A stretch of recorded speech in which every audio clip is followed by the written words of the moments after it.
Hello and welcome, I'm Krystle with Owl Knights Media, and I'll be reviewing Stardew Valley's 1.6 update from the perspective of a casual gamer. This game can be played solo or with up to 8 players online. It was solely created by ConcernedApe and is an open-ended country life RPG. This game can be played on PC, PlayStation, Xbox, Nintendo, and even mobile. However, currently only PC has the update, whereas the others will be updated at a later date.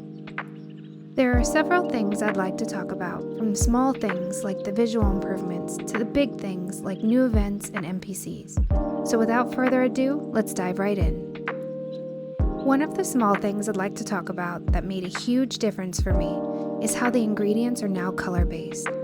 So if I'm looking for a specific ingredient, it's much easier to find. Seeing as I'm one of those who like to collect everything, this has made it easier for me to identify what I do and don't want to sell. The second thing I want to mention is mixed flower seeds. We've always had mixed seeds, but these new seeds allow us to plant them around beehives and have a fun little seasonal surprise once they grow. These seeds can be found by harvesting weeds or tilling dirt. Thirdly is the fact slime hutches are now significantly smaller. I've always loved having one of these on my farms, however, they always took up so much space. Previously, the hutch used to take up 11 by 6. However, now they only take up 7 by 4. That's a big difference when it comes to some of the smaller farms. Now I can have the hutch and not feel guilty that it takes up too much space. The fourth thing I'd like to talk about is being able to move my chests that are full of items without needing to unload them into another chest. Now all I have to do is hit them twice with a heavy tool. Previously, you had to have your hands empty, and it would only move if nothing was in its way. Now it adjusts if there is something beside it to allow you to move it where you need. As someone who is constantly remodeling, this was a nice little feature added. Fifthly, and likely one of the cutest updates, is being able to put hats on my pet. Now my cat, dog, or turtles, yes, I said turtles, can wear cute little hats. I personally chose one of the new dog options as my beginner pet, but I look forward to having one of each of the pets available. I guess I should mention that once you reach 5 hearts with your starter pet, you can talk to Marnie to buy additional pets, but first you need to purchase pet bowls from Robin. One day I will have all of them with cute hats for each. Lastly, and more on a silly note, I obviously need to mention how amazing it is that we can now chug an entire thing of mayo. Because who wouldn't want to chug a container of mayo? I mean, I know I did. Now onto some of the bigger things I got to experience. Some of the new events. The first new event I was able to attend was in summer, and it was a shocking one. The day before, my TV reported an anomalous reading.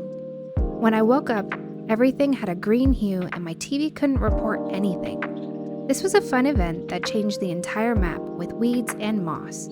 There are even special trees that when cut down drop fiddlehead ferns and possibly mossy seeds. No need to worry though, your crops will not be affected by this strange event.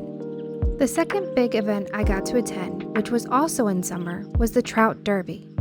I love that with this update, fishing was made into something so much more. The Trout Derby is a 2-day event where you have the option to attend.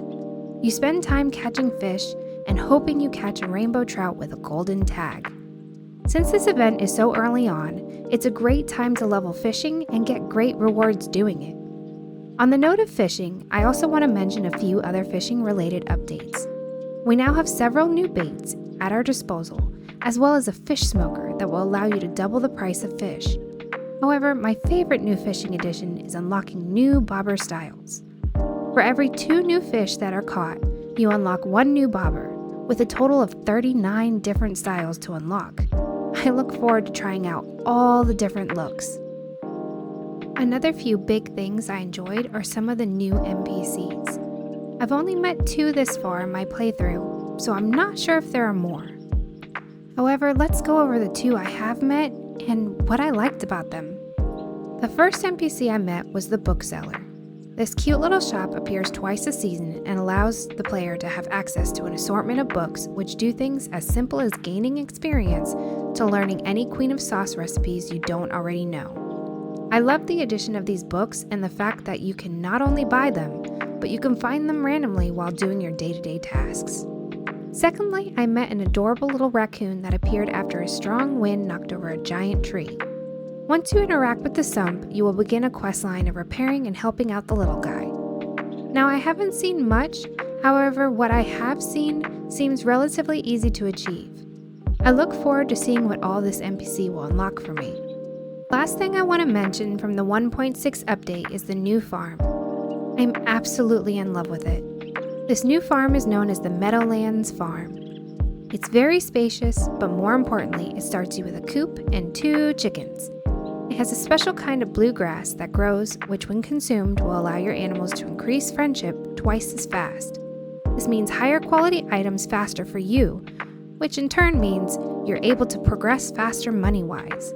As someone who's always been more keen on having loads of animals, this farm is a no-brainer for me.